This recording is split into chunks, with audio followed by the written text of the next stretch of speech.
Kingdoms like the Kanuri, the Oyo of Yorubaland, Benin and the Hausa city-states were known to have a central ruling system. This specific structural feature is why these kingdoms are referred to as centralized states in Nigerian historical representation. These once powerful kingdoms, with their institutional dynamics and centralized empires, gradually declined in influence until they were eventually made ruins by the British colonization of Nigeria. So, what exactly are centralized states and why did they lose their influence and power? This episode provides the answers.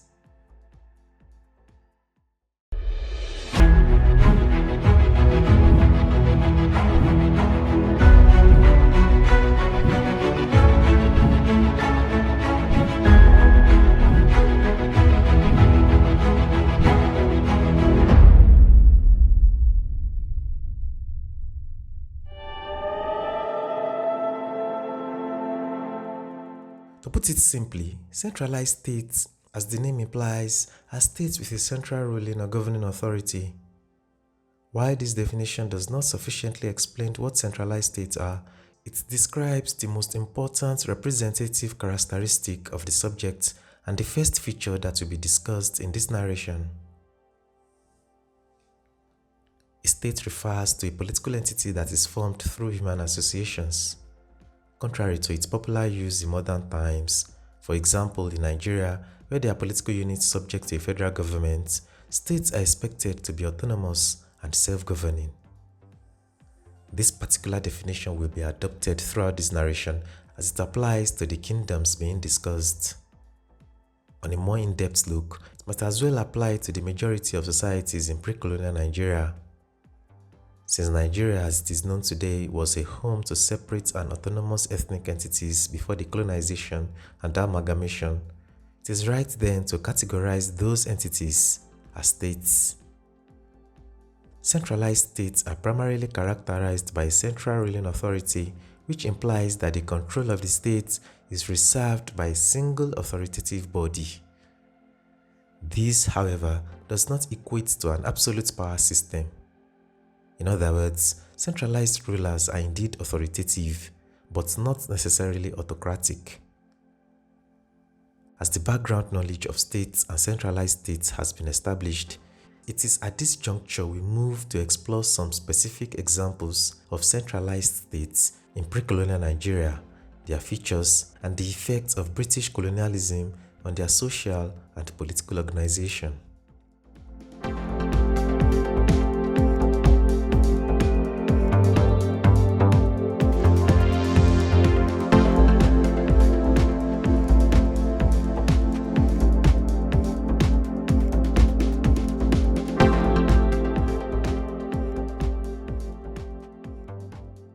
The modern-day Kanuri is said to have been established in the late 14th century. However, as far as history goes, this ethnic group of people found their roots in the ancient Kanem-Bornu dynasty. Admittedly, the origin of the Kanuri is tricky to define, but the etymology of their name, Ka meaning stick and Nuri meaning light, suggests that the group are a pastoral set who are most likely immigrants from neighboring borders of Lake Chad. In the same way, even the origins of Kanem-Bornu itself are unclear. However, the influential dynasty is dated to have come into existence in the 8th century AD. It spread across regions in today's Chad, Cameroon, Niger, and Nigeria.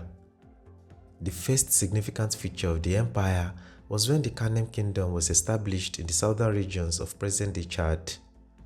This particular kingdom lasted for hundreds of years, from the 9th century to the late 14th century, before it experienced its first fall and merged with the Kingdom of Bornu. Perhaps it was at this time that the Kanuri gained visibility as the kingdom's representative group, because history highlights this era to be one where the Kanuri language was adopted as the general language of the Kanem-Bornu Empire. Like many indigenous empires of its time, Kanem-Bornu engaged a monarchy. In this system, power was centralized, that is, controlled by the kings referred to as maize. In situations where a royal member was not a May, they were members of the 12-man administrative council that governed the empire alongside the May. The first notable May or king of the empire is Saif Ibn. Saif brought about the era of the Saifawas, a series of Kanuri Islamic kings who ruled over the empire.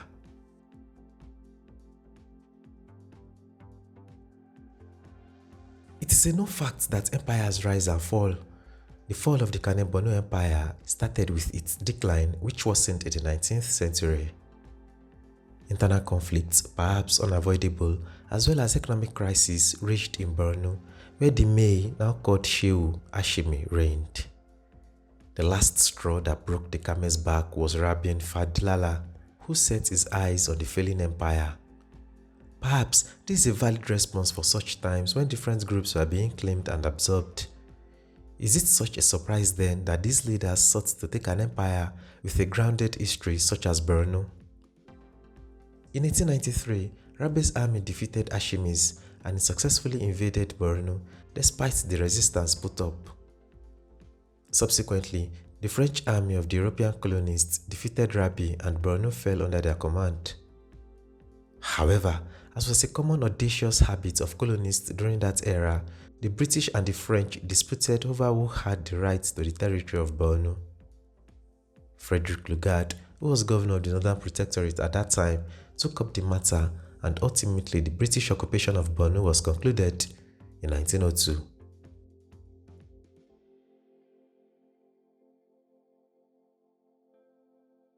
From the ashes of the 1,000-year-old Kanem-Bornu Empire rose the Bornu Emirates during the colonial period. Amongst many other things, the indirect rule introduced changed the political system that had been long practiced by the Kanuri. No longer were they decentralized power, rather they were at most mouthpieces for the colonial authority. However, the indirect rule retained the traditional structures adopted by the people. For instance, the Shehu of Bornu is still descended from the Kanuri and functions as both a political and religious leader of the states.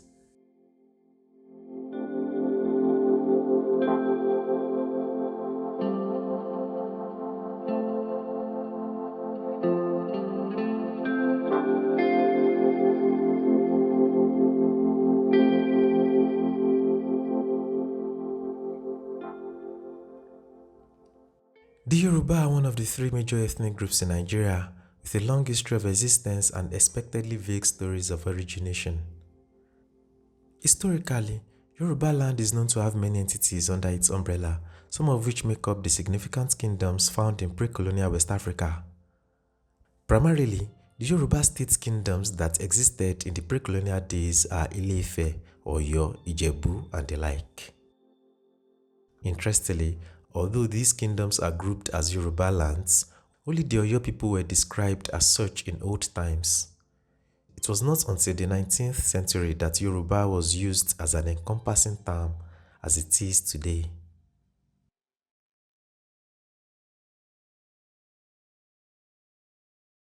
Oyo peaked around the 17th and 18th centuries as it became an empire and extended into the Atlantic coast through trading.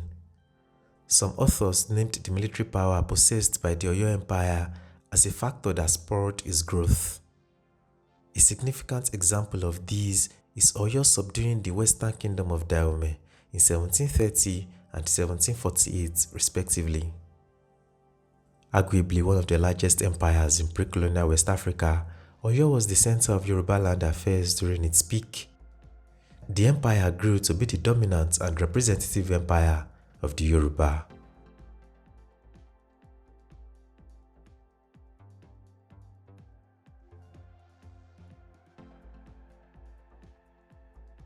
The organized structure of Oyo is quite fascinating. As a centralized state, the empire was headed by a ruler called the Alaafin. The administrative body that works with the Alaafin to centrally manage the empire is a cohesive body. They include the Council of Chiefs performing advisory roles to the king, the Oyomesi, a group of 7 chiefs who are responsible for crowning the Alaafin, and the Bale, that is village head chiefs, amongst others. As is perhaps the fate of every empire, internal struggles raged in Oyo. This led to a series of infighting amongst the empire's vassal states. The trading coast which funded the empire's economy were being lost. As if that were not enough, the Fulani had also invaded Ilori, Oyo's prominent horse supplier, for their cavalry. By the early 1800s, the powerful kingdom of Oyo was on the brink of collapse from the strains of both internal and external tussling. In 1835, the Fulani invaded Oyo, sacked the capital, and killed the Alaafin. Many historical sources cite the year 1835 to 1837 as the official period when the Oyo Empire finally fell.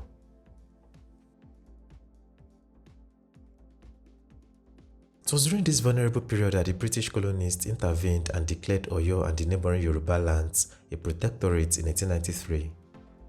It cannot be outrightly said that the colonization affected the Oyo Empire, seeing that it had collapsed before the British arrived. However, the contrary is the case for Yoruba land in its entirety. One major consequence of British colonialism on the Yoruba lands is the relinquishing of its rulers from political leaders to simple cultural and spiritual leaders. In present day, Oyo is a state in the southwestern region of Nigeria. To distinguish the empire of old from the state of Oyo, historians refer to it as New Oyo. The cultural leader of Oyo is still known as the Alaafin even today, serving as a remembrance of the old Oyo Empire.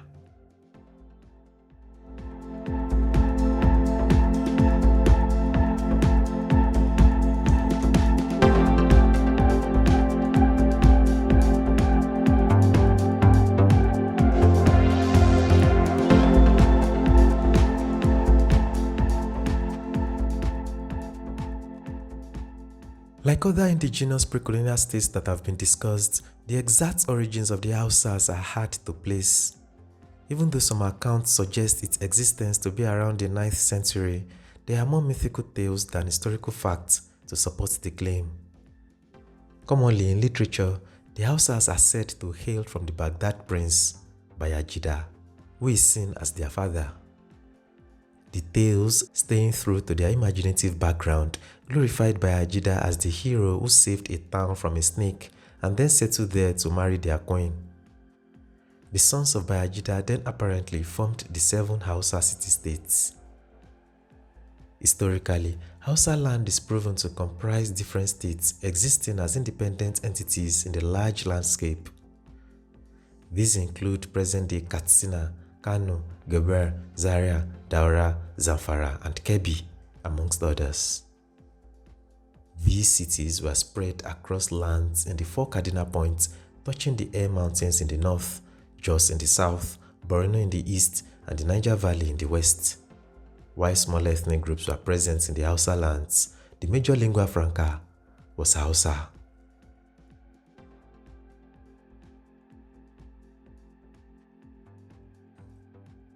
The Hausa lands were led by a king called the Sarkin. Since each city-state was independent and existed in small close-knit communities, decisions were hardly centralized. It was not until 1804 when Uthman Danfodio conquered Hausa land through his jihad wars that the centralized ruling system started to come into play. The Caliphate founded by Danfodio is admittedly the first organized attempt to unite different city-states in Hausa land. Appropriately, this requires a centralized government. To achieve this, Danfodio divided the states under Western and Eastern Caliphates, each headed by an emir. The caliphates were further broken down into emirates. With this structure, Danfodio maintained a centralized government in which the decision-making was spearheaded by the emirs and other chosen officials, for example, the waziri, also called the prime minister, the madaki, who commanded the army, and so on. This structure was upheld in the caliphate until the advent of the British.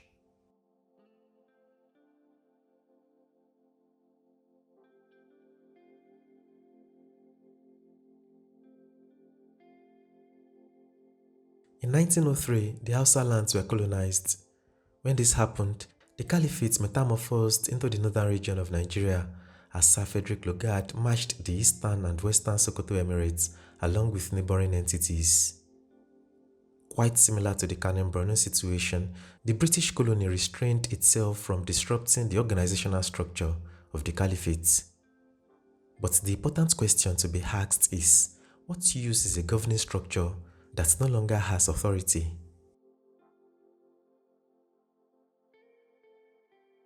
The colonial policy put forward by Frederick Lugard may have kept the structures in place, but in practicality, it was void of the centralized politics that characterized the emirate system created by Danfodio.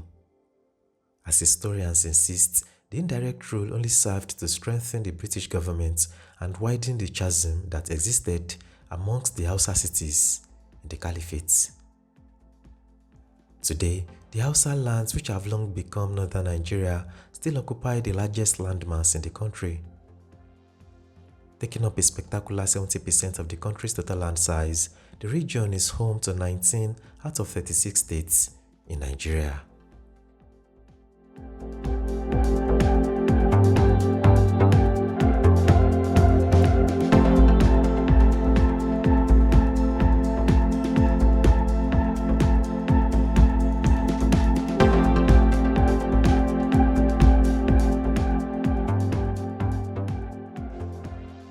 Centralized states in Nigeria were characterized by strong hierarchical governance structures that concentrated power in the hands of a central authority.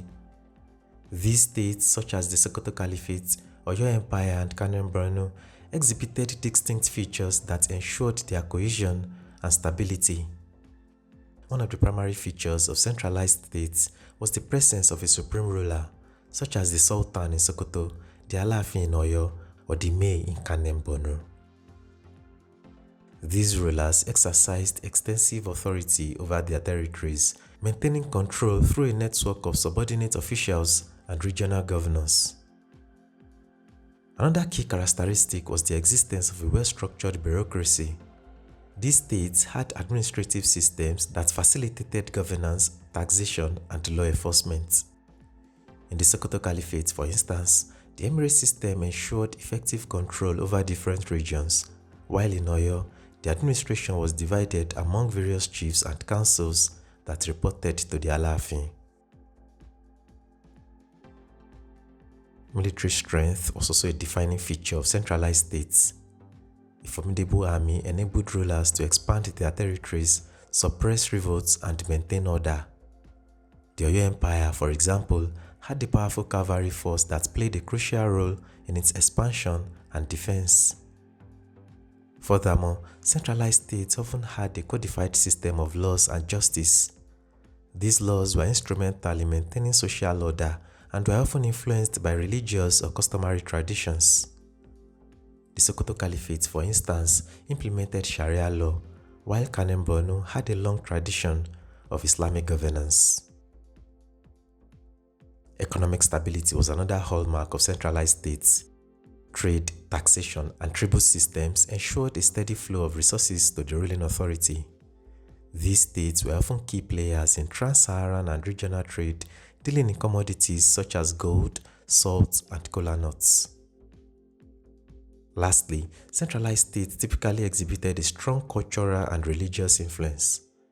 Islam played a dominant role in the governance of the Sokoto Caliphate and Kanem-Bornu, while the Oyo Empire maintained traditional Yoruba religious practices, reinforcing the legitimacy of the ruling class. These features collectively ensured the longevity and influence of centralized states in pre-colonial Nigeria, shaping the political and social structures that persisted even during and after colonial rule.